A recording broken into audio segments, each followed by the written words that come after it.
Halo teman-teman, sebelum kita masuk ke seluruh alur cerita drama yang Mimin rekomendasikan, Mimin ingin menginformasikan buat teman-teman semua sebuah situs di mana teman-teman bisa menonton film dan drama secara gratis dengan kualitas bagus.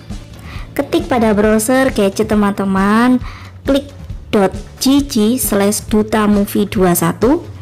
Di sini tempat berkumpulnya film, series, drama terupdate dan juga terlengkap tanpa perlu berlangganan, hanya bermodalkan kuota internet dan juga wifi. Teman-teman bisa menjelajahi film dengan berbagai genre. Mau nonton film, drama, di sini aja ya teman-teman.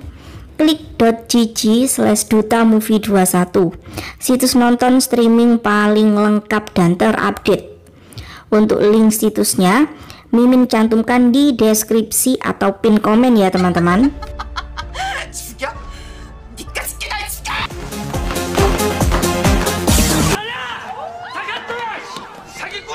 Sebuah pemahaman yang salah, namun dibiarkan saja, pasti akan menjadi sebuah masalah. Mereka akan terus merasa benar untuk membuat onar, dan secara tidak sadar akan menjadi tenar. Hingga kemudian saat terlalu gaduh dan ricuh, seseorang harus segera menyelesaikannya sebelum bertambah kisruh.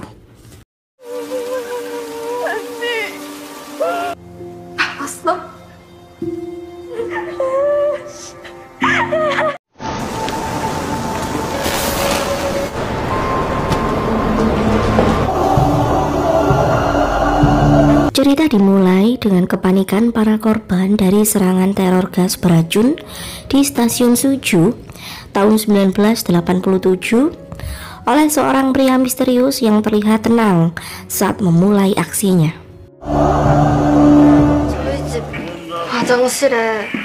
Kemudian cerita masuk ke timeline utama, yakni tahun 1999.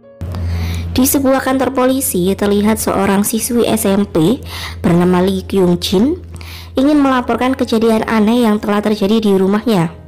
Namun, entah mengapa ia tiba-tiba membatalkan laporan tersebut dan bergegas untuk pulang ke rumah. Namun, sesampainya di rumah, sebuah hal buruk terjadi pada ibunya di kamar mandi.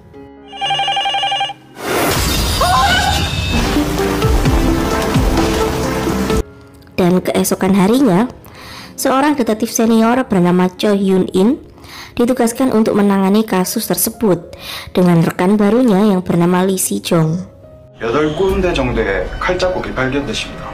Kondisi ibu Kyung Jin sangat parah dengan banyak luka tusukan di tubuhnya. Namun sejak kejadian tersebut, Kyung Jin dinyatakan menghilang. Sementara ayah Kyung Jin sedang dalam perjalanan bisnis saat peristiwa naas itu terjadi. Dugaan sementara detektif adalah kasus pencurian dan juga pembunuhan berencana. Di sisi lain, SMP tempat Lee Kyung Jin bersekolah memiliki klub penyiaran dengan anggota 4 siswi ceria dan juga sedikit suka bergosip. Mereka sedang membahas tentang Lee Kyung Jin yang terkesan sombong selama bersekolah di sana. Ia adalah sosok siswi yang tiba-tiba menjadi pusat perhatian karena berhasil menjadi juara kelas sejak mengikuti kursus di tempat les terkenal milik Lee Dong Yuk. Mereka menduga tempat les tersebut membocorkan soal-soal ujian sekolah mereka kepada para siswa di sana. Namun, mulai semester kemarin Lee Kyung Jin terlihat kesal dengan Jo Jae-yong karena ia merebut predikat juara Lee Kyung Jin di sekolah. Padahal Jo Jae-yong tidak pernah mengikuti les apapun dan dimanapun. Kemudian saat masih asik bergosip ria, tiba-tiba seseorang mengetuk pintu ruangan tersebut dan melemparkan kaset misterius dari bawah pintu. Di tempat berbeda, bibi Jo Jae-yong yaitu Jo Jung Hyun sedang menikmati aktivitasnya mengurus restoran Cina bersama ibunya.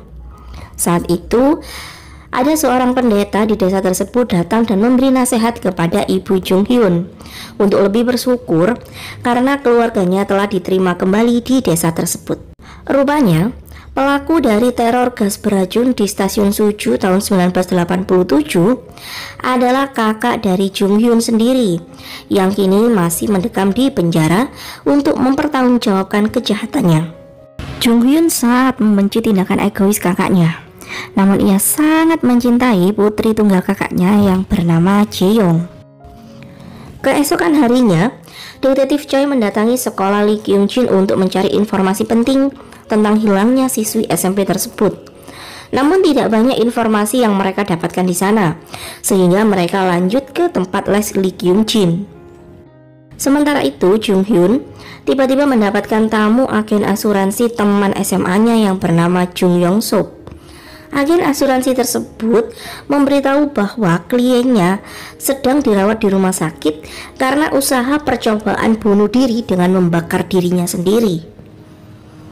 Agen asuransi tersebut menemui Jung Hyun karena kliennya menyebutkan namanya sebelum peristiwa naas itu terjadi. Jung Hyun sendiri bingung karena sudah amat sangat lama tidak bertemu dengan teman SMA-nya itu. Keesokan harinya di sekolah, para tim penyiaran masih sangat penasaran dengan isi dari kaset yang mereka terima tempo hari.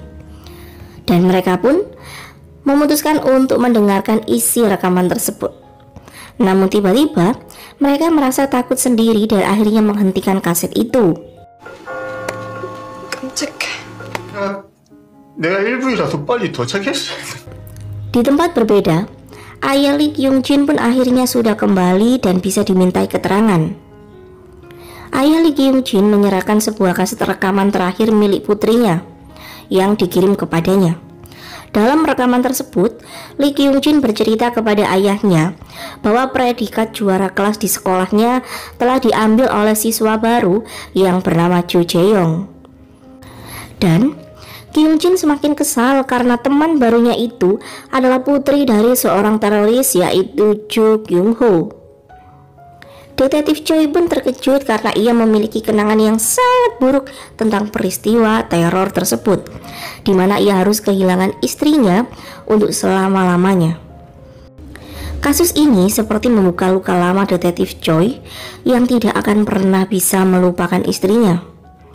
Di tempat berbeda, saat Jung Hyun mengunjungi temannya di rumah sakit, ia pun bertemu dengan teman SMA-nya yang bernama Min Jae. 어찌됐건 다시 봐서 좋네. Namun saat itu, kondisi Jung Sok tiba-tiba drop hingga akhirnya ia pun meninggal. Dan sebelum ia meninggal, ia sempat mengatakan bahwa kembalinya Jung Hyun ke desa mereka bisa membahayakan keponakannya sendiri, yaitu Jae-yong. Kemudian di tempat berbeda, saat Jae-yong dan teman-temannya sedang menikmati makan siang, ia tiba-tiba berpamitan pergi setelah mendengar kabar tentang hilangnya Kyung-jin. Saat itu, Jae-yong terlihat pergi bersama pelayan di restoran keluarganya. 일단 가자. 지금 나올 수 있나? 혹시 재영이 못 봤어? 재영이 죽었나? Namun setelah hampir sore hari tidak kunjung pulang dan membuat khawatir, ternyata ponsel Jae-yong ditemukan hilang di tengah hutan.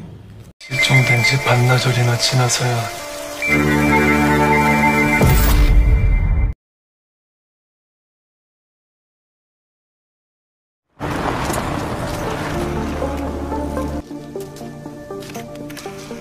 Kita kemudian sedikit flashback saat Jung Hyun SMA dahulu. Saat itu ia dan beberapa teman-temannya yang tergabung dalam klub jurnal sekolah, mereka ingin membuat sebuah berita tentang misteri 7 gedung tua di dekat sekolah mereka.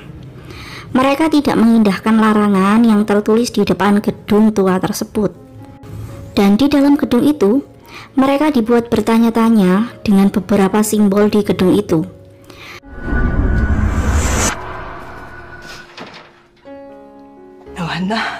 Kemudian malam harinya, sesampainya Jung Hyun di rumah, ia terkejut karena kakaknya tiba-tiba pulang dan membawa seorang bayi perempuan yang ia akui sebagai putrinya. Jung Hyun dan ibunya tentu senang dengan satu anggota baru keluarga mereka itu. 내가 너 고모인 것 같아. 뭔데? 핸드폰입니다. Cerita kemudian kembali ke timeline utama. Pencarian Jae-yong berakhir penuh tanda tanya dengan ditemukannya ponsel miliknya di tengah hutan. Ibu Jung-hyun tentu merasa cemas dengan menghilangnya Jae-yong. Dan kini dua siswi SMP Gyeongchon telah dinyatakan menghilang. Detektif Choi mulai menginterogasi anggota klub siaran SMP tersebut. Mereka menyatakan bahwa mungkin saja hilangnya dua orang teman mereka berhubungan dengan rekaman yang mereka dengarkan kemarin, di mana rekaman tersebut berisi tentang metode pembelajaran di tempat les Lee Dong-yuk. Kemudian detektif Choi menginterogasi satpam sekolah, dan satpam tersebut mengatakan tempo hari ia melihat Lee Kyung-jin di depan sekolah, dan ia tampak ketakutan karena merasa ada seorang wanita yang selalu mengikutinya. Padahal saat itu satpam tersebut hanya melihat Lee Kyung-jin sendirian. 이제 그 여자가 안 사라져요. 어떻게 생각하노? Detektif Choi sempat berpikir mungkin saja Lee Kyung-jin adalah pembunuh dari ibunya sendiri. Namun, Lee Si-jong tidak sependapat dengan detektif Choi. Mereka kemudian mencoba mencari informasi di tempat les Lee Dong-yuk. Namun Lee Dong-yuk saat itu malah kabur karena ketakutan melihat kedatangan detektif Choi. Walaupun ia harus bernasib apes karena kemudian mengalami kecelakaan karena ulah bodohnya sendiri.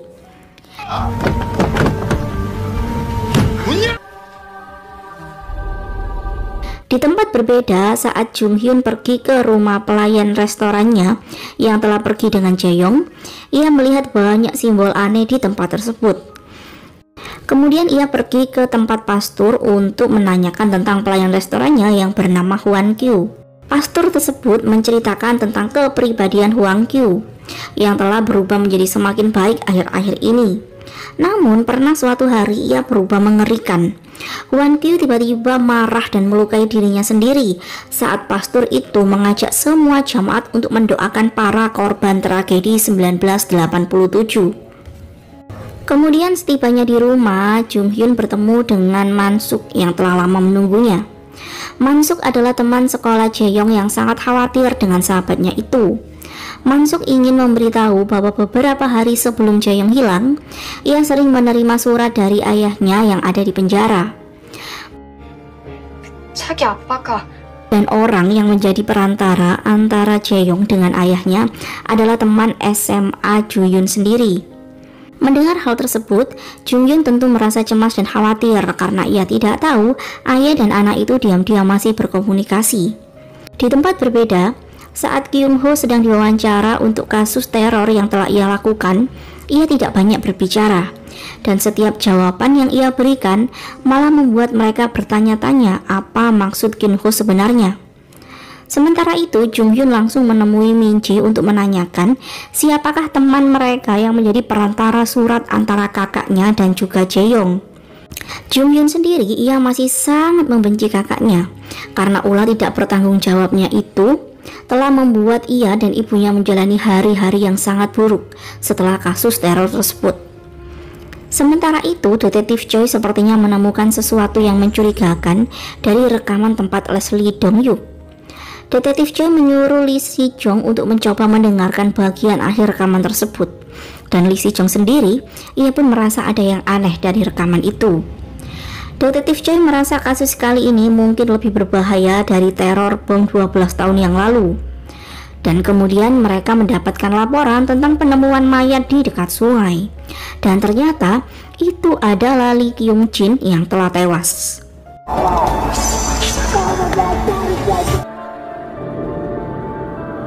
Dan di tempat berbeda, Jung-hyun dan Min-jae menemukan hal aneh saat membuka album SMA mereka.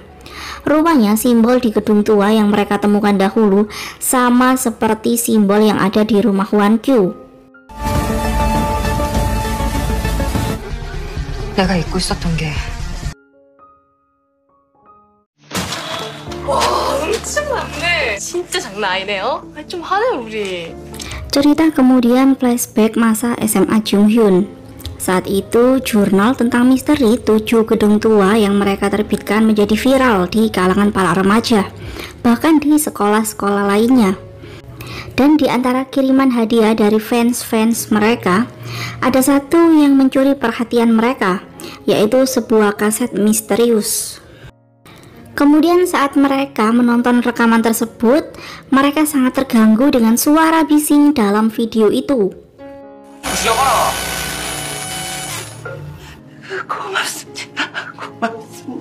Cerita kemudian kembali ke timeline utama saat Jung Hyun dan Min Jae menghadiri upacara pemakaman Jung Sop. Sepupu Jung Sop kemudian mengajak Jung Hyun dan Min Jae untuk pergi ke tempat Jung Sop untuk memilih barang-barang kenangan dari Jung Sop. Jung Hyun dan Min Jae saat itu juga menemukan foto-foto SMA mereka dan juga kaset misterius yang mereka dapatkan dari penggemar jurnal misteri mereka dahulu. Di tempat berbeda, nasib naas kembali menimpa Dong Hyuk karena ia terbunuh saat selesai bertransaksi barang ilegal dengan seorang anggota dewan. Dan ritual aneh dilakukan oleh pembunuh tersebut setelah mereka mengeksekusi Dong Hyuk. Di tempat berbeda, orang-orang yang masih menaruh dendam karena menjadi korban dari serangan teror di stasiun Suju dahulu, mereka melampiaskan kebencian kepada keluarga Jung Hyun. Sementara itu, Kyung Ho terlihat santai saat ia diwawancarai kembali. Dan saat itu ia menceritakan tentang pertemuan pertamanya dengan ibu putrinya saat ia di Jepang. Di tempat berbeda, Detektif Choi menyelidiki kasus kematian Dong Hyuk yang ia yakini hal tersebut berkaitan dengan sindikat narkoboy dalam bentuk permen LSD. Rupanya permen LSD adalah permen yang ia temukan di rumah Lee Kyung Jin. 이경진 방에서 내가 이걸 본 것 같은데. 느낀 게 다 이기죠. 예. 조제의 가가 실종. Kepolisian pun akhirnya melimpahkan kasus tersebut ke divisi narkoba, dan hal tersebut membuat Detektif Choi merasa kecewa.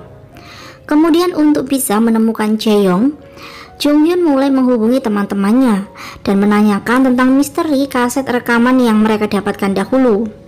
Dan entah kenapa hanya Jung Hyun saja yang lupa tentang isi rekaman video tersebut. Ia pun semakin frustasi karena tidak kunjung menemukan keponakannya. Di sisi lain, rupanya Mansuk bertemu dengan Jae-young sebelum ia menghilang. Jae-young menemui Mansuk untuk memberinya kaset rekaman tempat les Dong Hyuk. Jae-young meminta teman-temannya untuk merahasiakan hal tersebut sehingga mereka pun tidak berani memberitahu polisi tentang hal itu. 조재영 보고 싶다. 누구세요? Kemudian Detektif Choi mengunjungi Jung Hyun karena peristiwa penyerangan di rumah Jung Hyun. Detektif Choi larut dalam cerita Jung Hyun yang mencoba untuk tetap kuat menerima kebencian dunia yang mengutuk aksi terorisme yang dilakukan kakaknya. Hidup Jung Hyun dan ibunya menjadi semakin sulit karena ulah kakaknya yang tidak bertanggung jawab. Bahkan setelah kakaknya dipenjara, mereka masih menjadi sasaran murka keluarga korban tragedi 1987. 누구세요? Kemudian saat Jung Hyun menemani ibunya di rumah sakit, ia bertemu dengan teman SMA-nya yang bernama Kyung Jo. Ia juga adalah anggota dari klub jurnal SMA mereka. Kyung Jo menanyakan kabar dari Jung Hyun dan ia pun mengetahui kasus hilangnya keponakan Jung Hyun. Karena Kyung Jo adalah istri dari detektif Lee Si Jong yang menangani kasus tersebut. 그런 일이 있었네.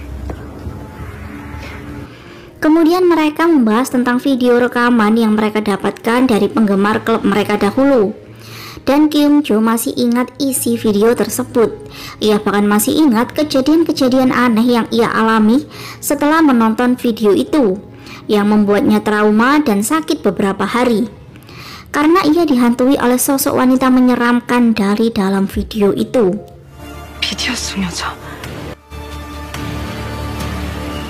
네.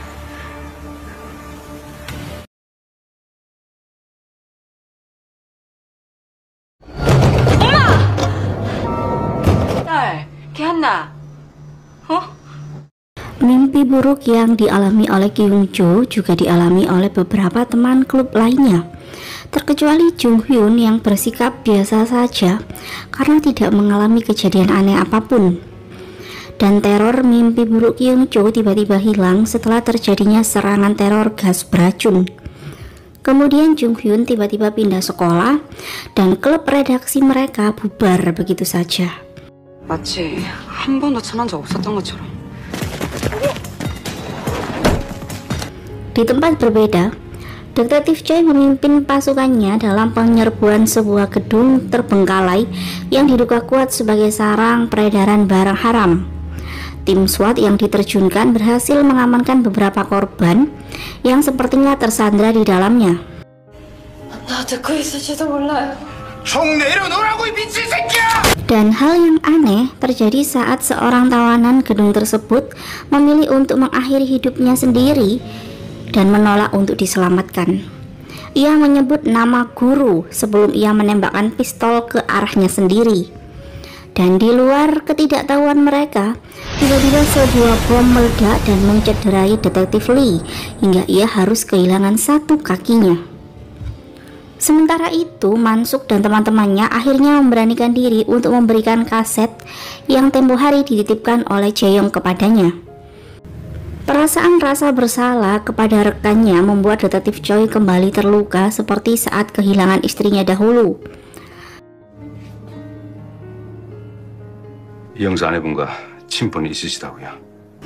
Detektif Choi mengatakan ia akan keluar dari kasus ini dan akan ada tim lain yang menanganinya. Jung Hyun yang saat itu bertemu dengan Detektif Choi di rumah sakit, ia pun terkejut dan juga sedih karena ia sangat berharap Detektif Choi bisa menemukan keponakannya. 재영님한테 놓지 말아주세요. 이거, 니 지금 빨리 메신저 좀. Sementara itu, Mansuk dan teman-temannya dibuat terkejut karena melihat Jae-yong terlihat aktif di aplikasi chat mereka. Namun saat Mansuk bertanya, Jae-yong hanya membalas dengan menuliskan tentang majalah sekolah di tahun 1987. 미친놈 생각을 우리가 어쩌라고. Dan beberapa hari kemudian, Detektif Choi memilih untuk kembali ke satuan tugas yang menyelidiki Jae-yong karena pelayan di restoran keluarga Jae-yong menyerahkan diri dan mengakui ia telah membunuh Jae-yong dan ia hanya ingin diinterogasi oleh Detektif Choi saja. Sikap aneh Hwang Kyu membuat Detektif Choi yakin ada seseorang yang menyuruhnya mengakui kejahatannya yang mungkin tidak ia lakukan tersebut. Hwang Kyu juga menyebutkan nama guru yang begitu ia puja-puja. Hwang Kyu terus membahas tentang sosok guru dan tidak mendengarkan apa yang Detektif Choi katakan. Mendengar semua pengakuan yang Hwang Kyu lakukan kepada Jae-yong membuat Detektif Choi sangat kesal karena Hwang Kyu terlihat seperti menghafalkan dialog atas runtutan kejadian yang dilakukan kepada Jae-yong. 7월 15일. Dan hari berikutnya, prosesi pemakaman Jae-yong pun dilakukan, namun tanpa peti mati. Tangis nenek Jae-yong dan teman-temannya pecah di depan foto mendiang Jae-yong. Namun Jung Hyun menolak mengakui kebenaran tentang kematian keponakannya. Ditambah lagi, Mansuk memberitahu tentang chat terakhir yang ia terima dari Jae-yong sekitar sebulan yang lalu. 나 하는 데까지 해볼 거야. Jung Hyun memutuskan untuk mencari Jae-yong kembali karena ia merasa Jae-yong masih hidup. Ia memiliki beberapa petunjuk bahwa hilangnya Jae-yong memiliki kaitan dengan Jung Sup dan majalah SMA mereka yang diterbitkan pada tahun 1987. Jung Hyun kemudian kembali memeriksa rumah Yong Sop untuk mencari sesuatu. Namun anehnya pemilik rumah tersebut tidak mengenal orang yang bernama Yong Sop. Dan mereka telah hidup di rumah tersebut sudah hampir 10 tahun. Jung Hyun semakin bingung karena isi rumah tersebut sangat berbeda dari yang pernah ia lihat. Pemilik rumah bahkan mengira Jung Hyun adalah penyewa rumah tempo hari. Jung Hyun kemudian menghubungi Detektif Choi untuk menanyakan tentang kaset rekaman yang diberikan Mansuk kepadanya. Namun ternyata Detektif Choi sendiri merasa belum menerima rekaman tersebut. Kemudian keesokan harinya, Jung Hyun memberanikan diri untuk menahan semua emosi dan kemarahannya untuk bisa bertemu dengan kakaknya. Ia hanya ingin tahu di mana Jae-yong berada. Emosi Jung Hyun yang meluap-luap tetap membuat Kyung Ho terlihat tenang, karena ia merasa sangat mengenal putrinya itu dengan baik. Dan rupanya atas keinginan Jae-yong lah yang menjadi alasan keluarga Jung Hyun kembali ke kampung halaman mereka itu. Luapan emosi Jung Hyun tiba-tiba berhenti seakan-akan ia masuk dalam hipnotis kakaknya. Sementara itu, saat detektif Choi akan mengambil kaset rekaman yang diberikan Moon Sok kepadanya, rupanya kaset tersebut terbawa oleh detektif Lee. Dan malam itu, detektif Lee mencoba mendengar kaset tersebut. Kyung Jo merasa aneh dengan bunyi-bunyi bel dan siulan dari rekaman itu. Dan saat Kyung Jo tertidur, ia mengalami mimpi buruk seperti yang ia alami saat SMA dahulu, tentang hantu wanita yang selalu menutupi wajahnya dengan kedua tangannya. Dan keesokan harinya, Kyung Jo ditemukan tewas gantung diri, sedangkan detektif Lee tergeletak bersimbah darah di dekat Kyung Jo. Luapan kesedihan detektif Choi pun tak terbendung lagi. Ia pun menyalahkan dirinya sendiri.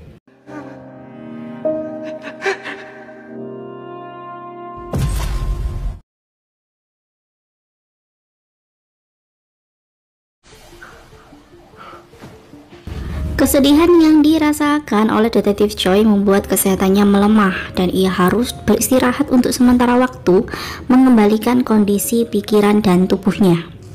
Sementara itu di tempat berbeda, Jung Hyun memberanikan diri untuk masuk ke dalam gedung tua yang pernah ia kunjungi dahulu. Ia tiba-tiba disekap setelah dibuat tidak sadarkan diri. Ruangan Jung Hyun yang sempit hanya berisi sebuah sound speaker yang memutar sebuah kalimat mantra berulang-ulang. Di tempat berbeda, Hwang Kyu dibebaskan untuk dibawa ke sebuah tempat yang tidak ia ketahui. Dan ternyata, detektif Choi lah yang sengaja ingin menginterogasi Hwang Kyu. Ia pun menunjukkan sebuah simbol sekte yang berkaitan dengan kematian Lee Kyung Jin, Jae-yong, dan juga yang lainnya, serta sebuah rekaman dari kaset yang dikirimkan Moon Sok kepadanya. Ia yakin isi rekaman tersebutlah yang membuat orang lain bisa terhipnotis untuk melakukan apapun sesuai dengan perintah seseorang yang mereka sebut dengan guru. 구루님 당신뿐이라 하시면서 Hwang Kyu semakin membuat kesal detektif Choi karena ia hanya menceritakan tentang sosok guru yang sangat ia percayai, dan sang guru selama ini telah menunggu detektif Choi. Keesokan harinya, demi bisa mendapatkan majalah sekolah edisi tahun 1987 yang dimaksud oleh Jae-yong, Moon Sok dan teman-temannya merayu kakak kelasnya dengan Mi Sam-yang yang menjaga perpustakaan untuk membantu mereka mencari majalah tersebut. 이 사람이 취향이 고무 같은데? 이제 정신이 듭니까? Dan di tempat berbeda, seorang pria dengan penampilan aneh menemui Jung Hyun dan mengajak Jung Hyun untuk mempercayai tentang adanya guru. Jung Hyun sangat kesal dan lelah dengan omong kosong pria tersebut. Ia hanya meminta Jae-yong untuk dibebaskan karena ia yakin Jae-yong masih hidup. Dan rupanya pria brewok tersebut adalah teman klub SMA Jung Hyun, yaitu si tukang kamera klub mereka yang bernama Yong Sok. 기억나요 이거? 죽었잖아. 괜찮나? 아, 예, 오셨습니까? Di tempat berbeda, pimpinan detektif Choi sangat mengerti kegigihan detektif Choi untuk menyelesaikan kembali kasus yang menjadi luka lamanya itu. Ia mendukung detektif Choi, namun waktu detektif Choi tidak terlalu banyak karena ia khawatir kasus tersebut akan dialihkan ke divisi yang lain. Detektif Choi kemudian mengunjungi tempat ritual sebuah sekte yang memiliki simbol persis seperti yang ada di gedung tua. Dan rupanya, tokoh yang disembah oleh pria di tempat itu adalah Yong Sok. Kemudian karena detektif Choi mengaku sebagai pengikut sekte, ia pun diajak ikut bersama menemui seseorang di sebuah tempat. Namun dalam perjalanannya, pria tersebut tiba-tiba berubah aneh setelah mengkonsumsi sebuah permen yang sepertinya mengandung LSD. Detektif Choi terkejut karena pria tersebut mengajaknya pergi ke kampanye terbuka calon anggota Dewan IM, yaitu ayah mertua detektif Choi sendiri. Hubungan menantu dan mertua itu tampak tidak terlalu harmonis.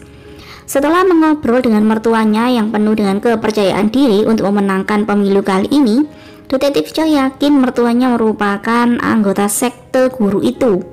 Detektif Choi berharap mertuanya membantu penyelidikannya dengan memberitahu kebenaran tentang Yeon Shin-go dan juga guru. Namun, Dewan Im malah meminta Detektif Choi untuk tidak terlibat lebih jauh. Karena kasus penculikan 2 siswi SMP dan kejadian tragis keluarga Detektif Lee adalah sebuah peringatan untuk Detektif Choi. 인자 멈춰라. 자, 이제 시작해보자. Di tempat berbeda, Jung Sop menceritakan awal mula keyakinan akan sosok guru dimulai saat mereka menonton video misterius SMA dahulu. Jung Hyun sendiri mulai tampak lelah, namun Jung Sop menunjukkan foto SMA mereka. Ia mencoba mengingatkan Jung Hyun bahwa mereka adalah orang-orang terpilih yang diamanai untuk dimulainya teror gas beracun di stasiun Suju tahun dahulu. Jung Hyun tiba-tiba merasa ketakutan karena ia dalam keadaan tergantung terbalik, dan ia melihat memori masa lalunya saat masuk ke gedung tersebut bersama dengan kakaknya. Rupanya simbol di ruangan gedung tersebut adalah karya dari Kyung Ho. Entah apa yang telah ia pelajari saat ia merantau hingga ia kembali ke kampung halamannya sambil membawa pemahaman akan kedamaian menurut versinya sendiri. Jung Hyun seperti sedang terhipnotis dan tidak memiliki pilihan lain selain menuruti perintah kakaknya yang telah menciptakan trauma untuk Jung Hyun dalam wujud hantu wanita yang siap membunuhnya. Di tempat berbeda, Detektif Choi mendapatkan kiriman video misterius, namun belum sempat ia menonton video tersebut, pembantu rumahnya tiba-tiba datang. Dan beberapa saat kemudian, mereka dikejutkan karena anjing peliharaan Detektif Choi ditemukan telah tewas. 맞습니다. 아이고 불쌍한 거. 아이고. 빨리 와서 엘리 좀 하나 빌려.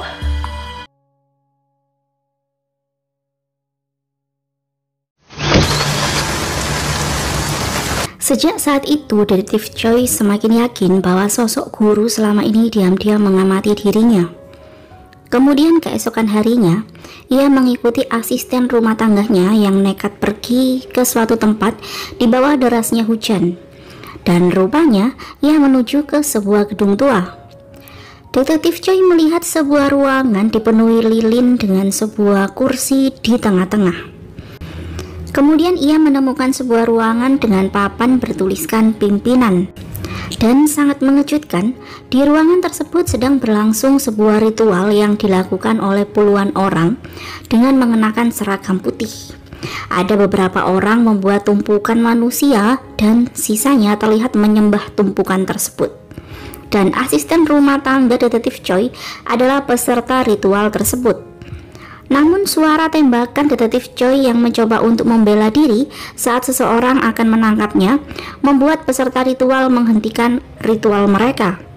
Di ruangan berbeda, Yong Sop pun terkejut mendengar suara tembakan itu. Namun Detektif Choi telah kabur sebelum ia tertangkap. Dan kemudian Jung Hyun diantar pulang oleh pria misterius. Ibu Jung Hyun tentu histeris melihat kondisi putrinya yang berhari-hari tidak pulang. Detektif Choi melaporkan hasil investigasinya kepada pimpinannya. Ia yakin sindikat narkoba Yong Jinggo berbagi markas dengan para penganut sekte itu. Di tempat berbeda, pacar Jung Hyun saat SMA dahulu yang juga anggota klub redaksi, sekarang telah menjadi seorang rentenir yang lumayan sukses.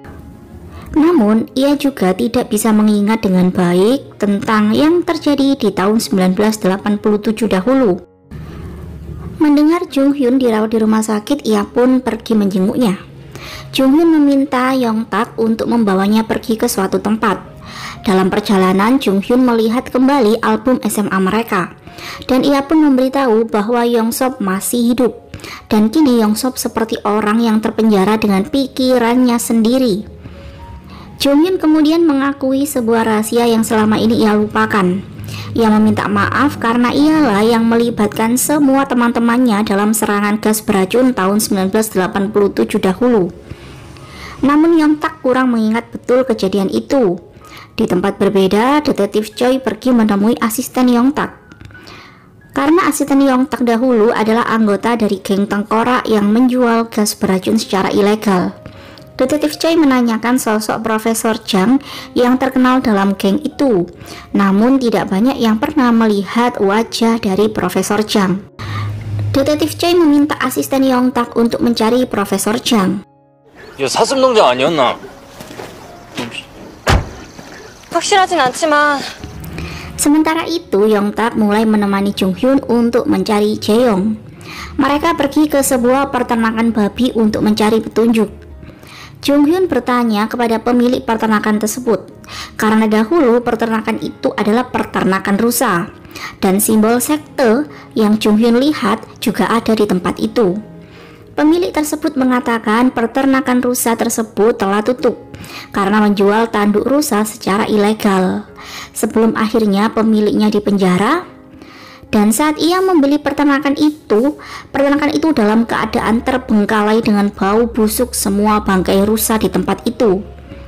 Di tempat berbeda, saat kepala sipir memanggil Kyung Ho untuk membahas tentang tawaran wawancara dari sebuah media, Kyung Ho tidak terlalu peduli dengan semua perkataan kepala sipir, karena ia hanya fokus membuat bunyi ketukan dengan tangannya, seolah-olah sedang membuat instruksi, karena tiba-tiba seekor burung gagak tiba-tiba masuk dan tewas mengenaskan karena terkena pecahan kaca dari jendela ruangan tersebut, dan diikuti oleh beberapa burung gagak lainnya yang juga tewas di luar ruangan itu. Sementara itu, saat akan berpamitan, Jonghyun terkejut mendengar cerita bahwa peternakan tersebut pernah akan dijadikan sebuah pusat kesejahteraan, semacam panti untuk para lansia. Jonghyun dan Kyung Ho sendiri, mereka besar di sebuah panti sebelum akhirnya ia diadopsi oleh ibu mereka sekarang. Dan malam harinya, terjadi hal buruk saat kepala sipir mendapatkan kiriman kaset misterius, dan ia pun berubah menjadi sosok mengerikan dan membunuh istrinya sendiri. Kemudian saat asisten detektif Choi berpamitan untuk berhenti bekerja, detektif Choi mencoba menanyakan tentang sekte yang diikuti oleh asistennya. Rupanya, alasan asisten detektif Choi bergabung adalah karena ia menemukan ketenangan dan juga kedamaian karena sosok guru yang telah menuntunnya untuk meredakan amarah dan kesedihannya setelah putranya menjadi korban serangan gas beracun tahun 1987.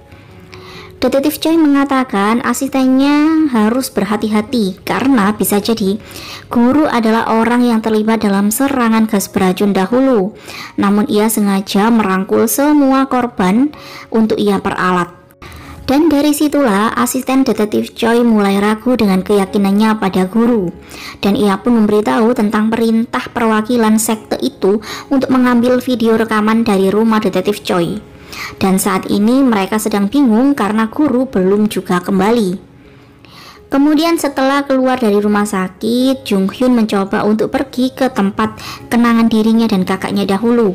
Ia mencoba mengingat pembicaraan mereka beberapa hari sebelum kasus serangan gas beracun 1987.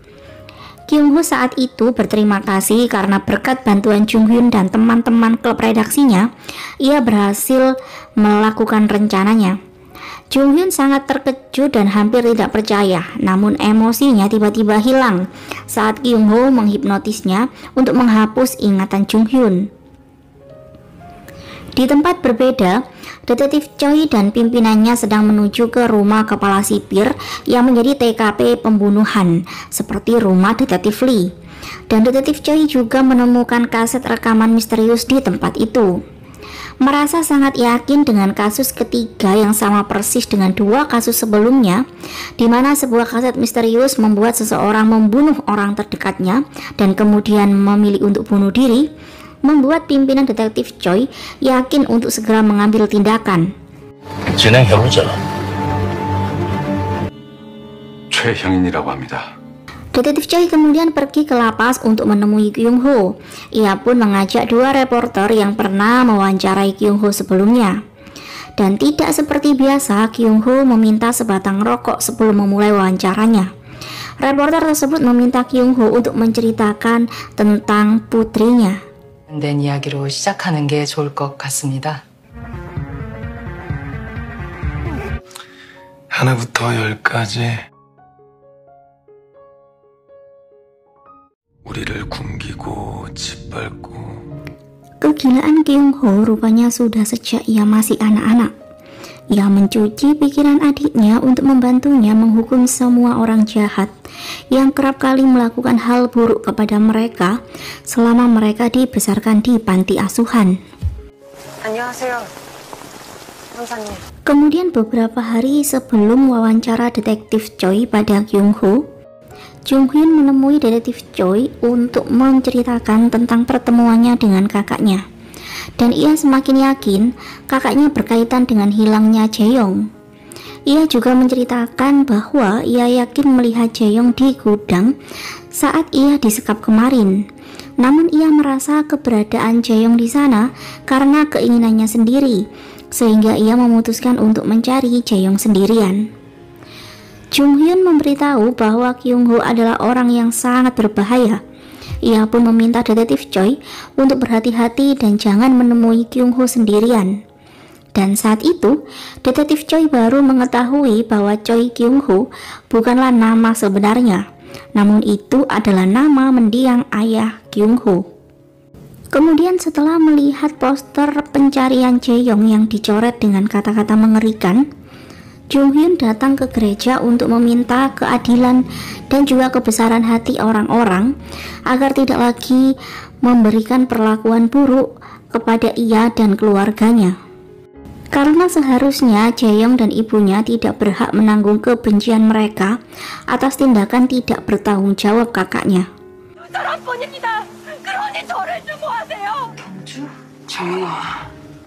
Kemudian sesampainya di rumah, Jung-hyun bermimpi buruk karena Kyung-cho datang menuntut balas atas kematian dirinya dan suaminya yang tidak bersalah.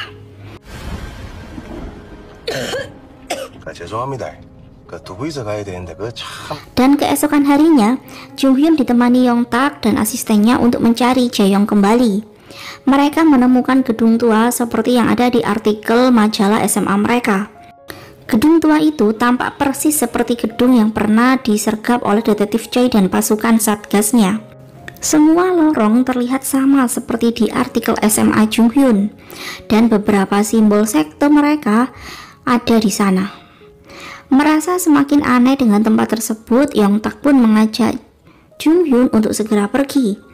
Namun saat itu mereka ditangkap oleh anak buah Dewan Im.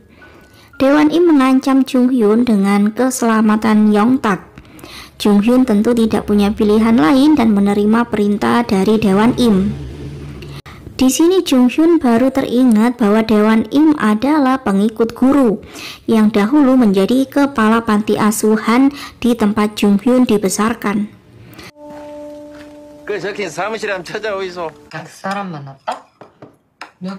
Sesampainya di rumah, Jung-hyun menanyakan tentang kenangan Jung-hyun saat di panti asuhan dahulu. Namun ibu Jung-hyun memilih untuk tidak membahas sesuatu yang sebaiknya mereka lupakan.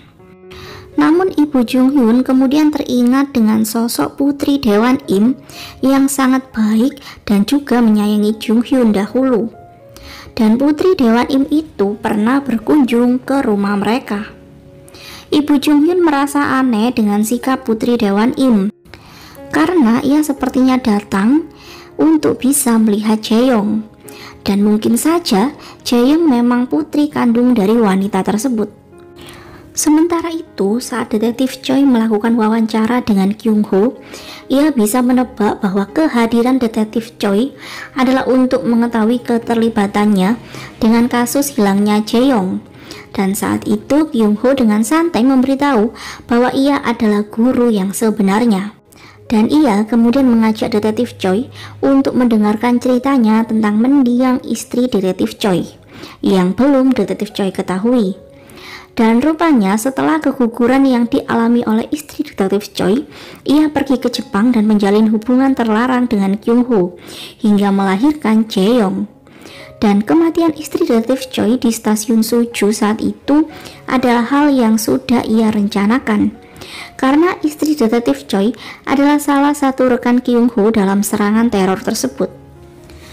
Detektif Choi tidak kuasa menahan emosi setelah mengetahui kebenaran itu semua. Di tempat berbeda, Jae-yong terlihat sangat baik-baik saja dan diperlakukan seperti seorang putri di tempat ia disembunyikan oleh Yong-sop. Jae-yong dianggap sebagai pewaris dari guru, sehingga ia sangat dihormati di sana. Namun, dandanan Jae-yong saat itu menyerupai ibu di film Pengabdi Setan. Yongsop menuntut Jae-yong untuk mempelajari ilmu agar ia memiliki kemampuan seperti ayahnya. Setelah Yongsop pergi, Jae-yong tampak sedih dengan keadaan yang menekan dirinya itu. Di tempat berbeda, Moon-suk terlihat akrab membesuk Yong-tak dan asistennya. Moon-suk meminta Yong-tak untuk menggulung secara terbalik kaset rekaman yang ia bawa. Kemudian Moon-suk memberikan majalah SMA tahun 1987 yang menjadi petunjuk seperti yang disampaikan oleh Jae-yong padanya. Pada bagian terakhir majalah tersebut, Jae-yong menuliskan agar kaset rekaman yang mereka dapatkan diputar secara terbalik. Kemudian karena lupa membawa Walkman, Jung-hyun pun meminta untuk membawa kaset itu pulang agar ia bisa mendengarkan sendiri di rumah. Sementara itu, hal aneh terjadi. Kameramen wartawan yang merekam wawancara Kyung-ho tadi tidak melihat Kyung-ho ada di rekamannya untuk beberapa menit dalam video tersebut. Dan di tempat berbeda, Jung-hyun mendengarkan rekaman yang ia dapat tadi dengan penuh ketakutan. Karena rekaman tersebut adalah suara Kyung-jin yang mengatakan bahwa kematian dirinya adalah tanggung jawab dari Jae-yong yang telah membawanya untuk bertemu dengan sang guru. 그 학원에 절대 안 갔을 거야. 나는 너 때문에 죽는 거야.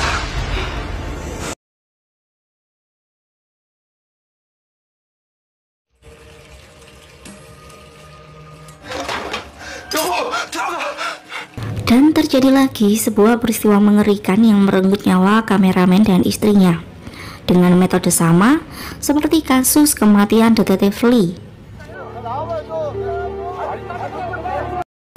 Dan keesokan harinya, media mulai menyerang detektif Choi dengan tuduhan penganiayaan yang diterima oleh Hwan Kyu.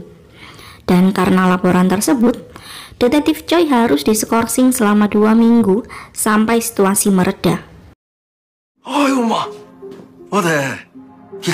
Di tempat berbeda, Jung-hyun menemui Dewan Im. Ia menanyakan bagaimana ia dan kakaknya dahulu bisa kabur dari panti mereka. Dewan Im langsung teringat dengan tragedi tewasnya beberapa staf panti yang tenggelam di kolam renang. Namun sepertinya Jung-hyun lupa dengan peristiwa tersebut. Dewan Im tidak ingin mengingatkan Jung-hyun karena ia hanya ingin meminta Jung-hyun untuk tidak lagi mencari tahu tentang rahasia majalah SMA di tahun 1987. Dan Jung-hyun tentu saja menolaknya selama ia belum bisa menemukan Jae-yong. 그날이 다가오고 있다. Di tempat berbeda, detektif Choi memeriksa TKP apartemen kameramen yang bunuh diri setelah membunuh istrinya sendiri. Kemudian detektif Choi menemui pimpinan kameramen tersebut untuk menjelaskan tentang ketidakwajaran kematian wartawan itu. Namun, sepertinya pimpinan redaksi tersebut adalah salah satu pengikut sekte guru.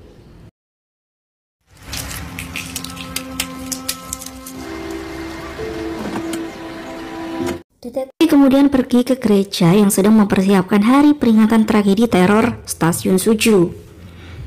Saat itu ia tidak sengaja berkenalan dengan seorang anak laki-laki yang tinggal di gereja tersebut sejak hal mengerikan terjadi menimpa kedua orang tuanya setelah mereka menonton sebuah video misterius. Kemudian saat Jung-hyun dan Yong-tak melanjutkan pencarian Jae-yong, mereka dikejutkan dengan Man-suk yang tiba-tiba muncul karena sedari tadi bersembunyi di kursi belakang.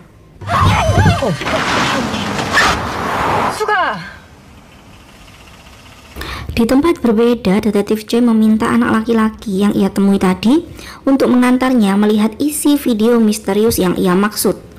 Dan rupanya, isi video tersebut adalah tentang kehidupan anak di panti asuhan Dewan Im dahulu. Namun, belum sempat video tersebut ditonton sampai selesai, tiba-tiba ayah anak tersebut pulang dan terlihat marah dengan membawa sebuah senjata. Detektif Choi terlihat sangat emosi dan kehilangan kendali dan menghajar pria tersebut hingga hampir tewas. Kemudian anak tersebut menyadarkan detektif Choi dan mereka pun pergi meninggalkan pria tersebut yang terus mengoceh tentang hari kiamat. Di tempat berbeda, Jung Hyun sampai di sebuah gedung sekolah yang sudah 10 tahun terbengkalai. Ia masih ingat dulu klub redaksi SMA mereka juga pernah ke gedung itu. Dan di tempat itu, mereka juga menemukan sebuah ruangan ritual dengan foto SMA mereka berlima terpasang di dinding ruangan itu. Namun foto mereka memiliki wajah yang buram. Mereka kemudian berusaha pergi namun malah terkunci dari luar. Jung Hyun kemudian mencoba kabur dari jendela. Namun Yong Tak sepertinya telah terhipnotis karena ia merasa melihat sosok hantu wanita yang mengikutinya. Dan ia melihat Jung Hyun juga mirip seperti hantu wanita itu. Ia pun kini benar-benar telah dirasuki dan mulai menggila.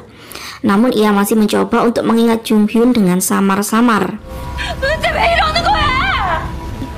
Jung Hyun semakin ketakutan melihat Yong Tak yang terlihat kerasukan dan masuk ke kobaran api.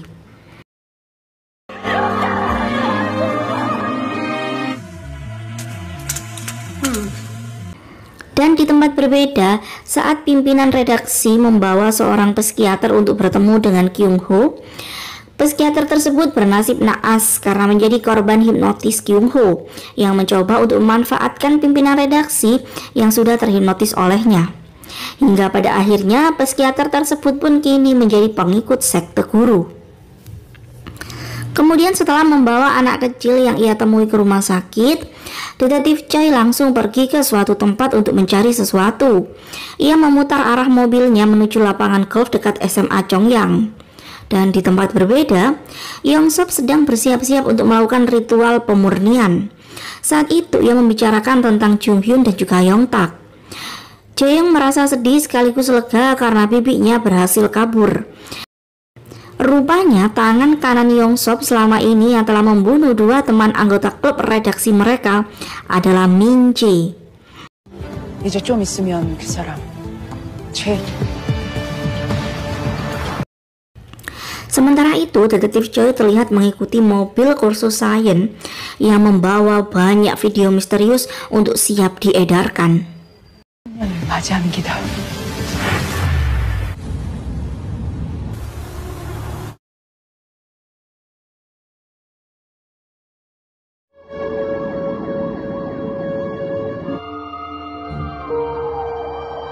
Yong Tak tentu menjadi luka mendalam untuk Jung Hyun karena Yong Tak selama ini adalah orang yang selalu membantu Jung Hyun.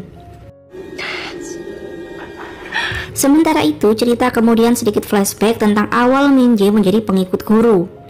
Semua dimulai di malam sebelum terjadinya serangan gas beracun di stasiun Suju. Min Jae seperti melihat sosok hantu wanita yang ingin membunuhnya. Hingga kemudian Kyung Ho datang sebagai penyelamatnya. Dan saat itu, Kyung Ho menghipnotis Min Jae untuk membantunya membawakan gas beracun ke stasiun Suju besok. 사주역으로 간다. Dan sampai sekarang, Min Jae selalu melakukan semua perintah Kyung Ho. Bahkan ia harus mengorbankan ibunya sendiri untuk pergi ke masa depan yang lebih baik.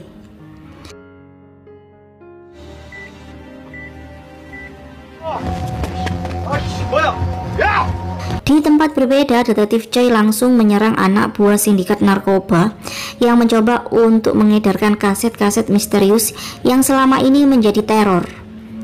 Saat itu ia mendapatkan rekaman tentang pabrik Chongyang di tanggal 6 Oktober.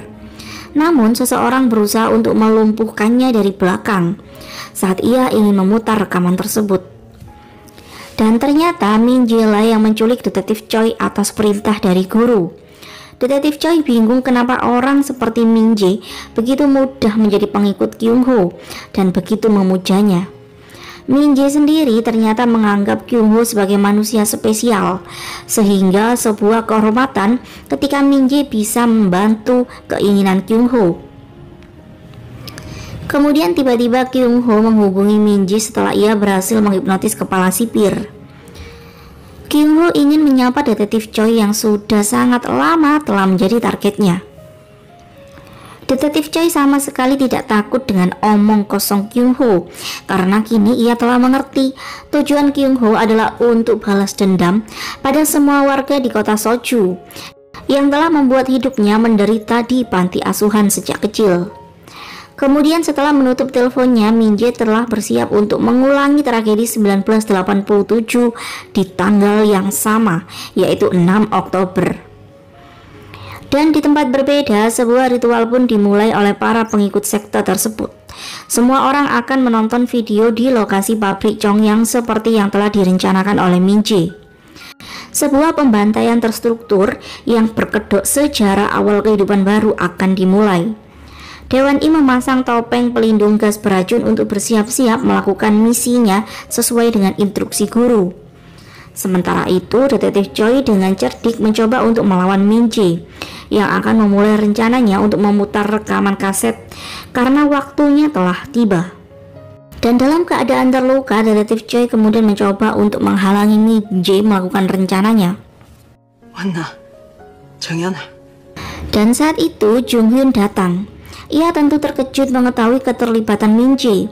Jung Hyun mencoba untuk meminta maaf karena ialah yang menyebabkan Min Jae bertemu dengan kakaknya di malam sebelum serangan gas beracun terjadi, sehingga membuat Min Jae menjadi pengikut guru yang gila seperti ini. Jung Hyun mencoba untuk menghalangi Min Jae memutar kaset rekaman yang bisa membuat semua orang terhipnotis. Namun saat itu Min Jae berhasil mengusir Jung Hyun. Dan setelah meminta suster yang selama ini menjaga ibunya untuk menghentikan alat bantu pernafasan ibunya, Min Jae pun mengakhiri hidupnya tepat di depan mata Jung Hyun. Detektif Choi melihat rekaman CCTV sekitar pabrik yang memperlihatkan banyak orang menuju pabrik itu. Dan kemudian sosok hantu wanita itu muncul menampakkan diri kepada Detektif Choi. Namun Detektif Choi tidak terpengaruh dan berusaha untuk menghentikan suara ritual tersebut.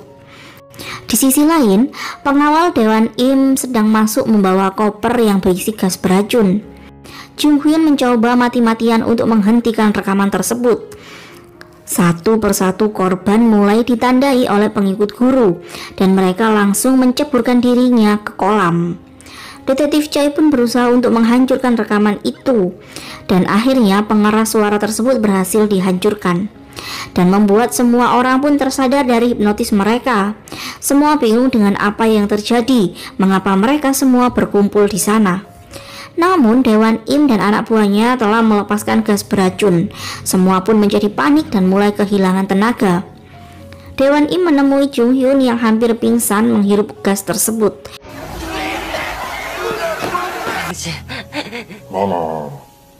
안녕하세요. Dan beberapa hari kemudian, Detektif Choi terbangun di rumah sakit, ditemani oleh Moon Sok. Kemudian Moon Sok mendapatkan telepon dari Jung Hyun.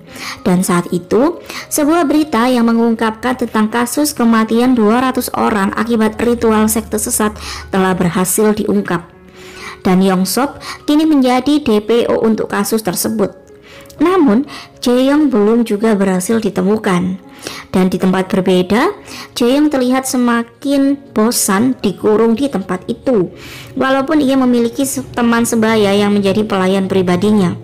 Dan ia tiba-tiba meminta kepada pelayannya agar membantunya keluar dari tempat itu. 여기서 나가고 싶어. 어디서 나오셨나요? Sementara itu Detektif Choi dipanggil oleh tim penyelidikan kepolisian Busan untuk membahas kasus yang melibatkan dirinya dan sosok yang disebut dengan guru.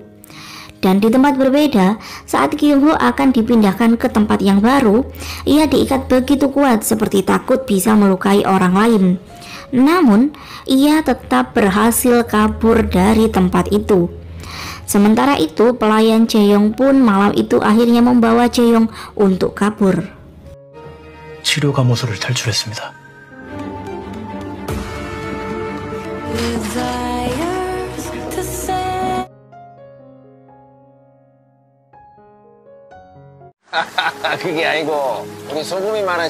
Sebelumnya, terlihat Dewan Im sedang memanggil polisi yang akan bertugas untuk menginterogasi Detektif Choi. Mereka terlihat membahas tentang kaburnya Jo Kyung Ho. 맹이네. 그 인간만 끌어들이면 돼. 치료감호소로 이동한 지 채 3일도 안 돼서 탈출했습니다. Dan keesokan harinya, saat detektif Jun menginterogasi detektif Choi, ia sengaja memberitahu tentang kaburnya Kyung Ho dari pusat rehabilitasi setelah 2 hari dipindahkan ke sana.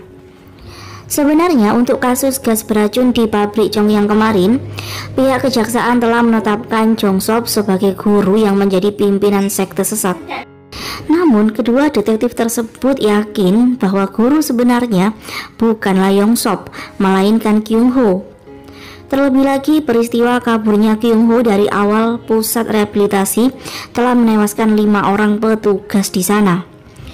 Detektif Choi yakin manusia biasa tidak bisa melakukan hal tersebut. Ia yakin Kyung Ho memang guru yang sebenarnya. Kemudian dalam kondisi yang belum pulih sepenuhnya, detektif Choi tetap memulai misinya untuk menemukan Kyung Ho. 너무 무리하시는 거 아닌가 싶네요. 여기로 들어가면 돼. Di tempat berbeda, Jae-yong dikhianati oleh pelayannya karena ia membawa Jae-yong untuk bertemu dengan Yong Sop yang sedang bersembunyi dan telah menantinya. 약속은 당신들이 먼저 어겼잖아.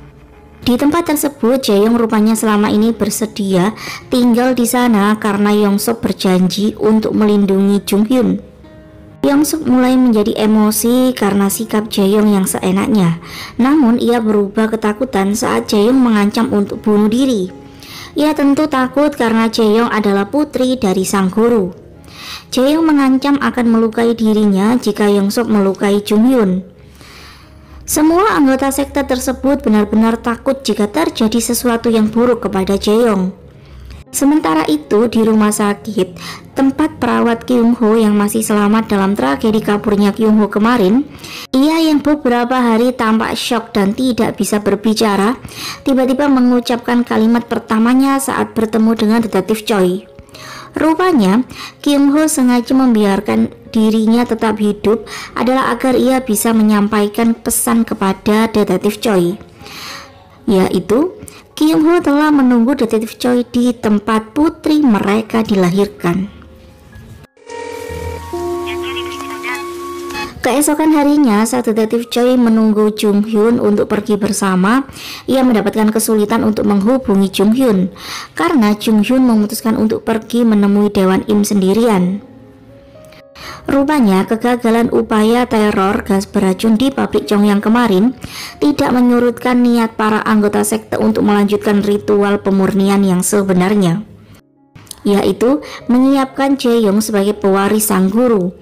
Dan demi bisa menyelamatkan keponakannya, Jung Hyun tidak ada pilihan lain selain bersedia bekerja sama dengan Dewan Im. Ia telah siap menyerahkan dirinya, walaupun ia sendiri sebenarnya takut akan kematian. Dan di tempat berbeda, seorang tiba-tiba memasukkan gas beracun di kamar Jae-yong dan membuatnya jatuh pingsan.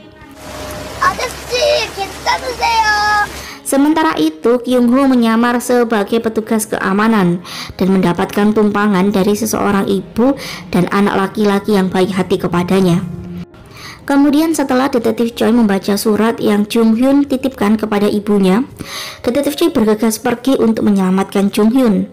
Karena ia tahu arti dari surat tersebut adalah bentuk keputusasaan Jung Hyun yang ingin segera mengakhiri semua kegilaan kakaknya. 이 선생님 되십니까? Di tempat berbeda, seorang pria bernama Profesor Lee menerima sebuah kiriman video rekaman dari Kyung Ho yang membuatnya saat itu mulai tercuci otaknya saat melihat video tersebut. Dan saat detektif Choi menemui profesor itu untuk menanyakan tentang rekannya yang bernama Profesor Jang yang dahulu menjadi anggota dari geng sindikat narkoba, namun sepertinya Profesor Lee sudah mulai berhalusinasi melihat hantu wanita yang ingin membunuhnya. Detektif Choi melihat sekitar ruangan rumah Profesor Lee. Ia melihat video yang telah diputar oleh Profesor Lee. Dan ia merasa aneh dengan sebuah rak kosong di sana.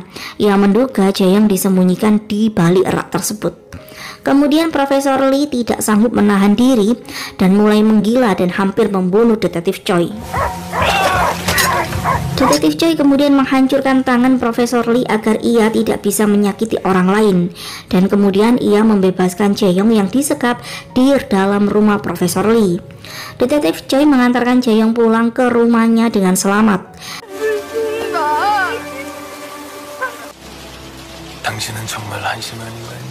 Sementara itu, rupanya Kyung-ho menemui seorang pria yang dahulu kerap kali menyiksanya saat ia kecil. Dan tentu saja, ia pun menghipnotis pria tersebut seperti korban-korban sebelumnya. Sementara itu, di tempat base camp para penganut sekte guru, Dewan Im datang dengan membawa Jung Hyun yang telah berganti pakaian seperti pewaris sekte tersebut. Yong Sop bahkan tidak bisa memprotes kedatangan Jung Hyun. Dan sosok Jung Hyun sendiri terasa sangat menyeramkan hingga sukses mengintimidasi semua pengikut sekte. Dewan Im tampak sangat puas dengan rencananya menjadikan Jung Hyun sebagai pewaris sekte mereka. Sementara itu, saat Detektif Choi mengantarkan Jae-yong pulang, ia tiba-tiba mendapatkan ingatan masa lalu yang telah ia lupakan karena kecelakaan saat ia pindah tugas dahulu. Rupanya, Detektif Choi menjadi bagian dari penyelidikan polisi atas kasus ayah kandung Jung Hyun dan juga Kyung-ho yang diduga telah melakukan penganiayaan kepada anak-anaknya. 감사합니다. 최영인 형사님. 제 생명의 은인이시잖아요. 제 이름은 조동호입니다.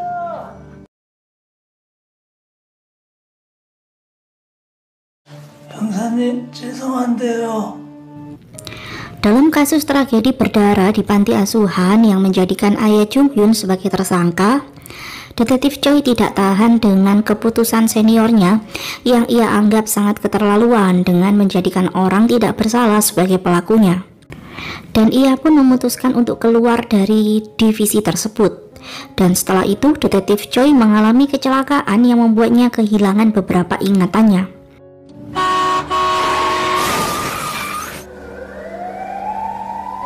뭐 좀 부탁드려도 될까요? Cerita kemudian kembali ke timeline utama. Jae-yong terlihat akrab dengan Detektif Choi. Ia menceritakan tentang alasannya kembali ke desa tersebut adalah karena Kyung-ho mengiming-imingi Jae-yong untuk bisa bertemu dengan ibu kandungnya jika ia kembali ke kampung halamannya. Jae-yong yang sedari kecil merindukan sosok ibunya tentu sangat menginginkan hal tersebut, sehingga ia pun memaksa bibi dan neneknya untuk kembali ke desa mereka. Dan Detektif Choi kemudian mengantar Jae-yong bertemu dengan teman-temannya yang tentu sangat ia rindukan.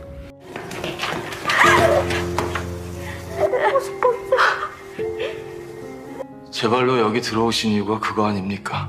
Sementara itu, di tempat berbeda, Yong Sop sangat kesal dengan Jung Hyun yang berlagak sebagai pewaris guru.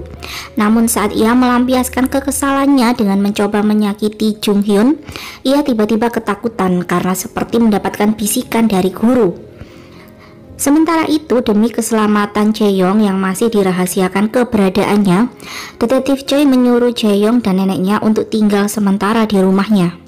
Ia terlihat lega dengan Jae-yong yang bahagia bisa berkumpul dengan teman-temannya lagi. Kemudian asisten Yong-tak yang masih sangat sedih dan kesal dengan kematian bosnya, ia pun memberitahu Detektif Choi dan pimpinannya tentang keterlibatan Dewan Im dalam semua kejahatan sekte guru dan sindikat narkoba. 이게 무슨 짓입니까? Kemudian keesokan harinya, Jung Hyun membuat heboh dengan membakar tali di ritual persembahan.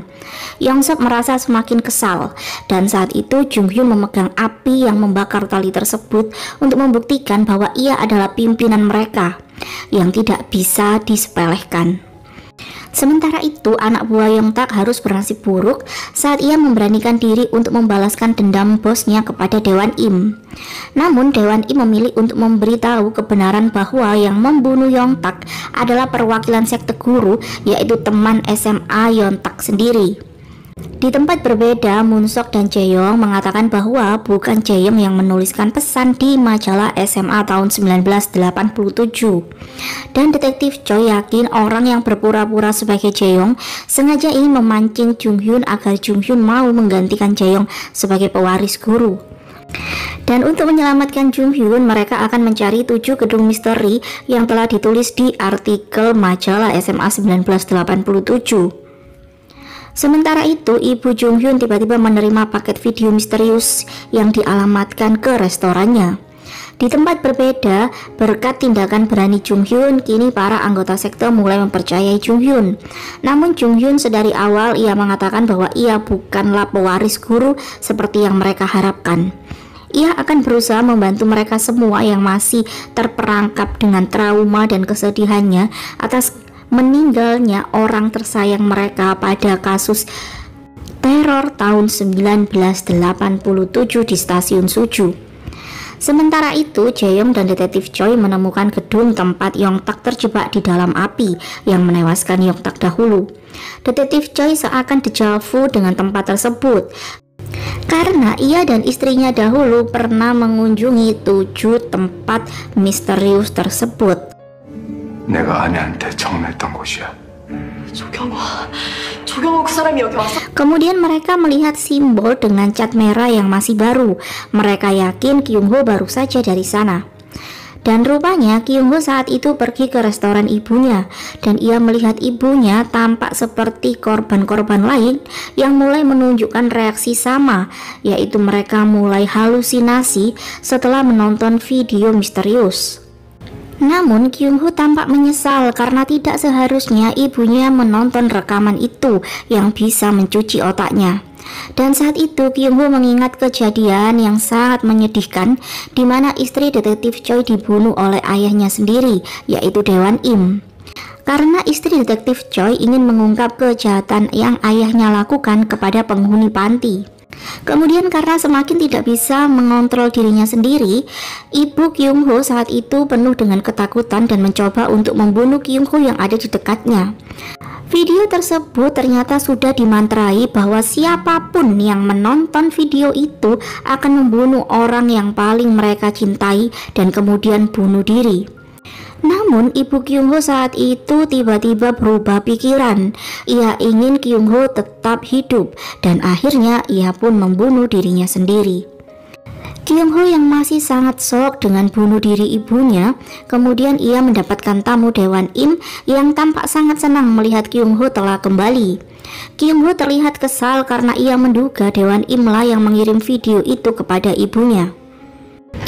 Kyung Ho memperingatkan Daewon Im bahwa ialah yang memiliki kuasa atas kehidupan Daewon Im, karena Kyung Ho lah yang dahulu memberikan Daewon Im kehidupan baru setelah ia menghapus ingatan Daewon Im setelah membunuh putrinya sendiri. Sementara itu, di tempat berbeda, Yongsop mengumumkan bahwa sang guru akan segera kembali kepada mereka untuk membantu menyelamatkan mereka dari semua kesedihannya. 우리 곁으로 돌아오시다.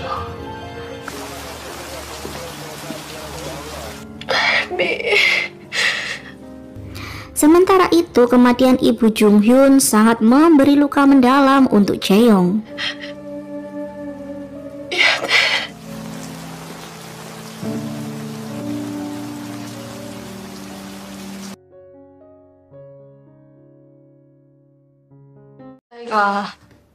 할머니 미인이자, 그치?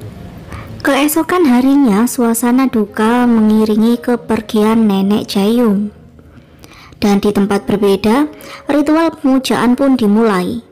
Dan anak buah Daewon Im, mereka pun bersiap menuju sebuah tempat dengan koper gas beracun mereka masing-masing. Dan anak buah Yongtak sendiri, ia pun sengaja ikut menyamar karena Daewon Im memberinya kesempatan untuk balas dendam kepada pembunuh bosnya yang sebenarnya. Sementara itu, di tempat berbeda terjadi sebuah demo yang cukup membuat detektif Choi dan pimpinannya kewalahan. Namun detektif Choi kemudian bergegas pergi karena mendapatkan telepon dari Daewon Im. Detektif Choi takut terjadi apa-apa dengan Jaeyoung saat itu. Di tempat ritual, Yongsop masuk ke aula untuk mempersiapkan penyambutan sang guru yang akan kembali di tengah-tengah mereka. Jung Hyun menolak meminum air yang diberikan oleh Yongsop padanya. Yongsop kemudian mencoba mencuci otak mereka agar mereka mempercayai dirinya dan menolak untuk percaya kepada Jung Hyun sebagai penerus guru. 이 사람이 우리를 위해서 무엇을 해줄 수 있습니까? 이게 맞습니까 이게? Di tempat berbeda, Detektif Choi langsung mengamuk melihat Dewan Im yang terlihat tanpa sadar akan dosa-dosanya. Dewan Im kemudian menyampaikan pesan pada Detektif Choi bahwa guru telah menunggunya di rumah Detektif Choi sendiri. Dan jika Detektif Choi menolak bertemu, maka keselamatan Jung Hyun akan terancam. Sementara itu di tempat ritual, Jung Hyun mulai menyemangati anggota sekte yang merasa tidak memiliki tujuan hidup karena kesedihan yang mereka rasakan untuk kembali berjuang mengalahkan ketakutan dan kesedihannya. Karena sesakit apapun penderitaan yang mereka miliki, mereka harus tetap bersyukur untuk kehidupan yang masih mereka jalani. Yongsop tentu sangat emosi karena Jung Hyun bisa menggagalkan ritual persembahan yang akan ia lakukan. Ia meminta Jung Hyun untuk membuktikan ucapannya jika ingin menyelamatkan anggota ritual dari penderitaan hidup yang selama ini mereka miliki. Kemudian Jung Hyun meminta maaf dengan perbuatan yang kakaknya lakukan kepada mereka semua. Ia kemudian mendekati Yongsop. Ia mengaku merasa bersalah menjadikan Yongsop sampai seperti ini. Jung Hyun kemudian menyuruh semua orang untuk pulang ke rumah masing-masing, dan ia memilih untuk mengorbankan dirinya sendiri dengan meminum air persembahan yang Yongsop berikan. Semua orang tentu terkejut melihatnya. Kemudian beberapa anggota yang lain menolak untuk mati konyol dan mereka memilih untuk melindungi Jung Hyun. Kemudian Detektif Choi pergi menemui Kyung Ho yang telah menunggunya di rumah. Sementara itu Dewan Im membawa Jae-yong ke tempat Jung Hyun. Namun di dalam tempat tersebut anak buah Dewan Im telah bersiap dengan gas beracun mereka masing-masing dan membuat para pengikut guru terlihat panik.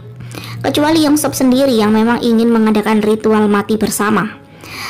Di ruangan berbeda, Dewan Im rupanya membohongi Jae-yong karena ia ingin melakukan hal buruk kepada Jae-yong. Sementara itu di rumah Detektif Choi, ketika Kyung Ho memberikan surat terakhir mendiang istri Detektif Choi yang selama ini ia simpan, karena Kyung Ho ingin menyembunyikan rahasia besar yang seharusnya dibawa mendiang istri Detektif Choi sampai mati. Rupanya Jae-yong adalah putri kandung Detektif Choi sendiri. Namun demi keselamatan Jae-yong, istri Detektif Choi memberikan anaknya kepada Kyung Ho agar Kyung Ho tidak menyakitinya, karena menganggap Jae-yong sebagai putrinya sendiri. Detektif Choi yang sangat sedih membaca surat terakhir mendiang istrinya itu, ia pun tidak kuasa menahan emosi dan menghajar Kyung Ho. Di tempat berbeda, demi menyelamatkan dirinya sendiri, Dewan Im tega mengorbankan Jae-yong, padahal ia adalah cucunya sendiri. Dewan Im mengakui bahwa ialah yang mengaku sebagai Jae-yong selama ini dan mengirim pesan kepada teman-teman SMP-nya saat Jae-yong menghilang dahulu. Sementara itu, dalam keadaan terluka parah, Kyung Ho menghipnotis Detektif Choi dengan menanamkan ketakutan pada sosok hantu wanita yang membuat Detektif Choi dipengaruhi untuk membunuh orang yang sangat ia cintai, kemudian akhirnya memilih untuk bunuh diri.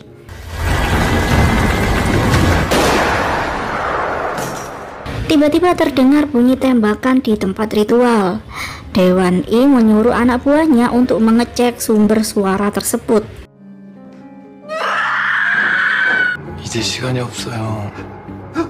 Detektif Choi akhirnya bisa mengendalikan dirinya dari halusinasi yang diberikan oleh Kyung Ho. Ia menolak semua doktrin Kyung Ho kepadanya karena besarnya perasaan cinta yang ia miliki untuk bisa melindungi putrinya. Dan saat Kyung Ho lengah, Detektif Choi pun menghujaninya dengan peluru hingga tewas. Ia kemudian menelpon polisi dan mengatakan bahwa ia telah melakukan pembunuhan kepada Kyung Ho. Kemudian ia menelpon Dewan Im. Dewan Im mengira itu telepon dari sang guru yang ia puja-puja. Ia pun langsung memberikan telepon tersebut kepada Jae-yong, dan Jae-yong pun terhanyut mendengar suara Detektif Choi baik-baik saja.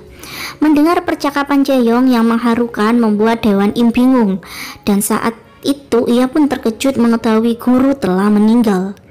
Dan lebih terkejut lagi, ia melihat Jung Hyun ada di sana dan menyelamatkan Jae-yong. Rupanya suara tembakan tadi adalah ulah dari anak buah Yong Tak saat membunuh semua anak buah Dewan Im. Kemudian ia mengarahkan tembakannya kepada Yongsop untuk membalaskan dendam kematian bosnya. Dan tiba-tiba ingatan Dewan Im tentang kematian putrinya pun telah kembali, dan ia pun mulai menggila. Ia ingin membangkar Jaeyoung. Namun, ia malah diselimuti rasa bersalah karena telah membunuh putrinya sendiri. Dan akhirnya ia pun mengakhiri hidupnya dengan terjun dari gedung. Sebenarnya mantra hipnotis Kyung-ho tidak sepenuhnya berhasil karena ibu angkat Kyung-ho sendiri lebih memilih untuk mengorbankan dirinya daripada membunuh orang yang ia sayangi. Dan disitulah titik Kyung-ho mulai menyadari sedikit rasa iba yang ia miliki.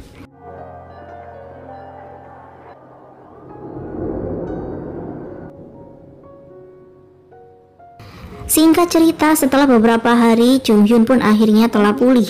Dan 6 bulan kemudian mereka memulai kehidupan baru mereka. Detektif Choi harus mempertanggungjawabkan pembunuhan atas Kyung-ho di dalam penjara. Ia menerima hukuman tersebut dengan ikhlas karena ia tetap bisa bahagia mendengar putrinya tetap hidup dan bahagia. Walaupun setiap hari ia berusaha melawan bisikan setan yang menyuruhnya untuk membunuh putrinya, karena mantra Kyung-ho masih terus membayanginya. Ia tentu sangat merindukan Jaeyoung, namun ia takut lepas kendali jika bertemu dengan Jaeyoung.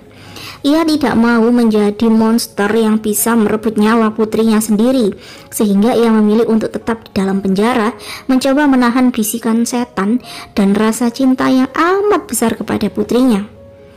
재민이는 잘 지내고 있습니까? 일을 찾고 사랑하는 사람을 만나고 살아남아야죠, 형사님. Namun, ia pun masih memiliki harapan kecil bahwa suatu saat nanti ia akan bisa bersama dengan putrinya dalam keadaan yang damai dan baik-baik saja. 아빠. 굳게 닫혀있던 그 문을